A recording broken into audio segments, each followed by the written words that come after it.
reckon you should let sleeping dogs lie, but pay no attention to such cliches, because in the case of Square Enix and United Front Games' open world thriller Sleeping Dogs, there's very little time to take a quick nap.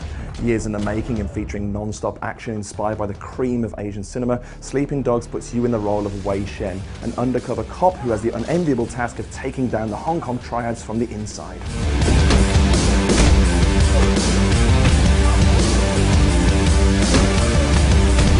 I'm here at Square Enix's London HQ, where some lucky members of their community have been invited to get some hands-on time with the game before anyone else.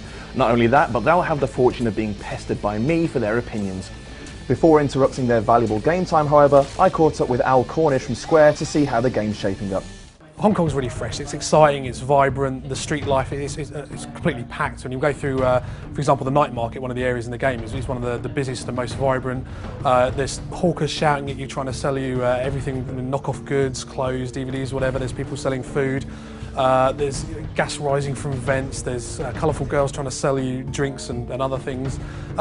It's just really, really vibrant at any time of day or night. The team's experience with driving games is pretty much second to none. They're fantastic. So the handling for, we've got I think 65 vehicles in the game, all with different handling models. So there's bikes, cars, trucks, boats, and they all handle very differently. So you can get high-end sports bikes, and as Wei gets later in the game and kind of increases his space, improves his standing, you can end up driving some pretty swanky sports cars, and then you can kind of think back to the earlier models you were driving, at the sort of start of the game, and there's a real difference in how they handle, how they feel, how good they are for illegal street races, how good they are for taking people out, ramming off the road. And if you've got a gun, you can shoot while in a car. If you're driving a car, you can ram other cars and try and merge the shooting, the melee and the driving. So in the middle of a street race, you can just sideswipe another car, send them flying off the road. It can get quite violent in the middle of a street race. There's a lot of the improvisation that you see in some of the old kind of Jackie Chan classics, where we use anything in the environment, and Tony Jaa does it as well. You mentioned him previously, not just in terms of how you can kind of get away from opponents or outmaneuver them, but also just how you can hurt people. So Wei's very capable in and of himself. He can break limbs, kick people on the ground, tackle them, kind of do almost MMA style spear tackles and break their jaws. But he can also use the environment. You can throw people's heads into fans, use table saws, burn people's faces on stoves, use almost anything. And as well as objects that you've kind of specifically tagged up with special kind of kill animations around them, you can also sprint and just throw enemies at any time under ragdoll, and you can smash them into the corners of walls, throw them into oncoming traffic, pitch them over the edges of railings to fall to their deaths. There's so many different ways of expressing yourself in combat. So one of the things we try to do is keep everything flowing together, so you never have to kind of go into a shooting mode or a melee mode, by sort of swapping out special equipment or pressing a sort of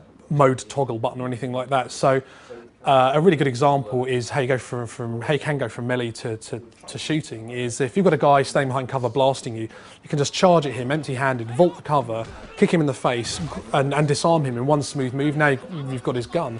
With that gun, obviously, you can take cover, you can blind fire from cover, aim fire from cover, you can vault over cover and go into a kind of slow-mo mode and get some really nice, slick action headshots. But you can also, if someone comes up behind you, you can turn around, pistol whip them, kick them. There are combos even while you've got weapons in your hands.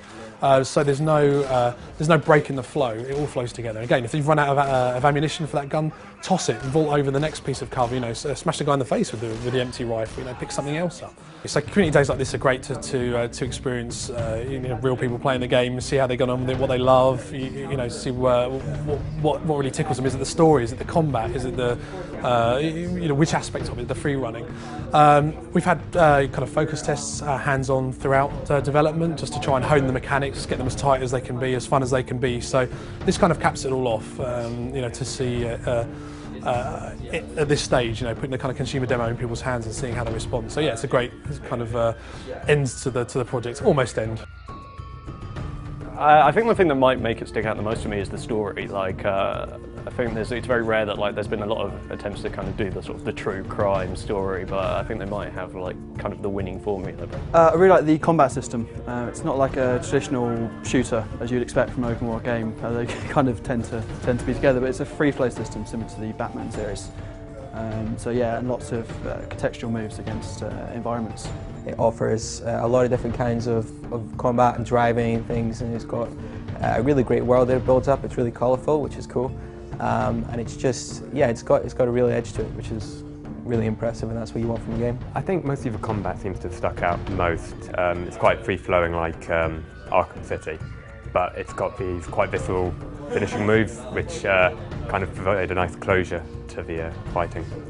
I'd like to have been a chance to have play with the driving and maybe the shooting mechanic, get a better idea of overall, but so far, looking good. I try to go to as many of these sort of events as possible, which is why I'm always paying attention to like all the publishers' Facebook feeds. Yeah, no, it's a great opportunity to like get the game, like get your hands on the game a bit early and sort of talk to the developers and kind of get a feeling that like you're seeing some of the magic happen at the time. Like things are still a bit of a state of flux, and yeah, it's just really nice to go to an event where you know you can talk to someone and have a really interesting conversation about the game you just played. Well, I actually found out about it through Twitter. Square Enix saying we've got an event, would you like to come? Fill out this form and we'll see if we let you in. I was lucky enough to get the message saying yes.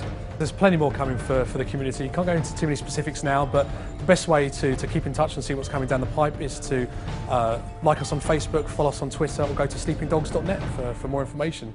And then you won't miss out on anything that's coming.